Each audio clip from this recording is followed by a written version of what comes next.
ज्ञानाची पोच करून देणारे बाबासाहेब काय नव्हते. शेवटी त्यांच्या सगळं करता करता गोष्ट लक्षात आली, मी हिंदू म्हणून जन्माला आलो, पण हिंदू म्हणून मरणार नाही. ह्या घटना का झाल्या म्हणून स्मृती कुणी आणली?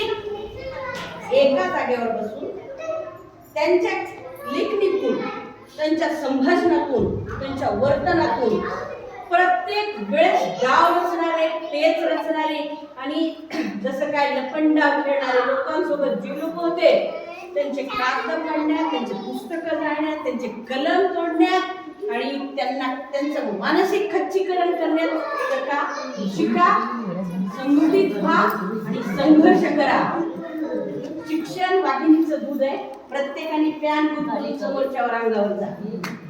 श्रीमंतांचा एकच मार्ग, लेखणी हातात घ्या, खूप शिका आणि मग बघा कसं तुम्हाला क्लास 1चं पण मिळत नाही, कसं तुम्हाला लोक खुर्चीत बसू देत नाही, कसं तुम्हाला सगळ्या जातीचे लोक येऊन साष्टांग सलाम करत नाही. हे दिवस दाखवून देणारा जो कोण महामानव होता, राजा झाले फक्त बाबासाहेब, राजानंतर राजा झाले फक्त बाबासाहेब, डॉक्टर झाले अनेक विषयात डॉक्टर झाले. त्यांचं ज्ञान किती होतं? अथांग सागरासारखं, अथांग सागरासारखं. मी आज 57 वर्षाची आहे. मी लातूर जिल्ह्यातल्या छोट्या खेड्यात जन्माला आलेली आहे. माझी आई 4 ते 5 टर्म सरपंच होती.